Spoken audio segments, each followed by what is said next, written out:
Assalamualaikum warahmatullahi wabarakatuh. Perkenalkan nama saya Ilham Azinat Mustafa, NIM 2017 031 0057, mahasiswa Fakultas Kedokteran dan Ilmu Kesehatan UMY angkatan 2017. Di sini saya akan menjelaskan tentang masalah monitoring hemodinamika.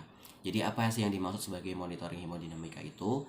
Monitoring hemodinamika adalah suatu pengukuran terhadap kardiovaskuler yang dia bisa dilakukan secara invasif maupun non-invasif. Nah, yang untuk yang invasif sendiri yaitu dia adalah suatu intervensi yang dia nanti terhadap organ, tetapi dia melalui intraorgan seperti itu. Tapi kalau misalkan yang non-invasif, dia intervensi yang tidak memiliki akses ke dalam intraorgan seperti itu. Nah, ada 3 faktor penentu hemodinamik, yaitu yang pertama ada cardiac output, yang kedua ada oxygen delivery, yang keempat adalah oxygen uptake. Jadi langsung saja kita nanti akan membahas alatnya satu persatu. Baik, kita langsung masuk ke alat pertama, yaitu namanya bedside monitor gitu ya. Jadi apa sih yang dimaksud sebagai bedside monitor? Nah, bedside monitor ini adalah fungsinya adalah untuk memonitor vital sign dari si pasien seperti itu. Nah, di bedside monitor ini terdapat beberapa informasi. Yang pertama ada EKG yang dia nanti untuk menilai aktivitas kelistrikan jantung si pasien gitu. Nah, kemudian yang di atasnya itu, yang paling atas pojok itu adalah heart rate ya, untuk menilai bagaimana jumlah nadi atau jumlah denyut nadi si pasien dalam 1 menit. Nah, kemudian juga ada tekanan darah di bawahnya. Kemudian ada juga saturasi oksigen si pasien. Kemudian yang di bawahnya lagi ada yang namanya respiratory rate untuk menilai bagaimana frekuensi pernapasan si pasien.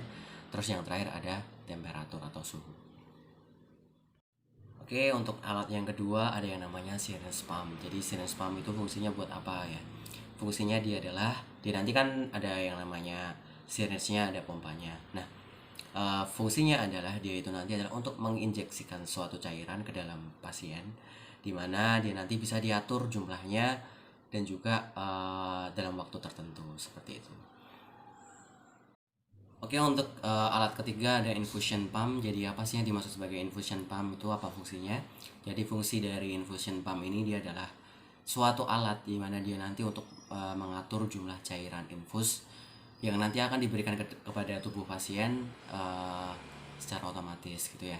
Nah, jadi kita bisa tuh mengatur berapa sih jumlah tetes infus yang akan kita berikan ke tubuh pasien per jamnya. Untuk yang alat yang keempat ada yang namanya pulse oximetry. Jadi apa sih yang dimaksud sebagai pulse oximetry itu?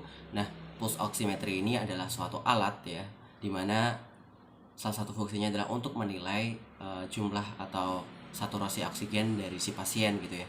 Jadi nanti gimana sih cara penggunaannya? Nah, cara penggunaannya adalah salah satu jari dari pasien kita apitkan ke alat tersebut. Nah, nanti hasilnya akan bisa terlihat di monitor. Seperti itu. Oke, untuk alat yang terakhir ada yang namanya ventilator. Nah, ventilator ini dia berfungsi untuk mensupport pasien yang dia itu memiliki gagal nafas atau dia itu memiliki nafas yang tidak adekuat gitu ya. Nah, harapannya dengan penggunaan ventilator ini bisa membantu si pasien agar menormalkan kembali nafasnya dan juga nafasnya itu bisa adekuat kembali. Oke, kemudian kita masuk ke sesi terakhir, yaitu adalah untuk interpretasi dari hasil skenario 2. Jadi saya ini ke bagian yang skenario 2. Di situ didapatkan yaitu pulseless electrical activity atau PEA, di mana dia heart rate-nya tidak terdeteksi, kemudian dari saturasi oksigennya juga tidak terdeteksi. Kemungkinan karena alat dari pulse oximeternya dia tidak terpasang atau tidak terpasang dengan baik.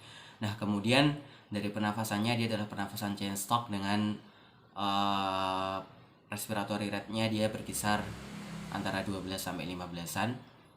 Kemudian juga tekanan darah non-invasifnya juga dia tidak terdeteksi seperti itu. Baik, itu tadi presentasi monitoring hemodinamika dari saya. Bila ada kekurangan saya minta maaf. Billahi taufik wal hidayah. Wassalamualaikum warahmatullahi wabarakatuh.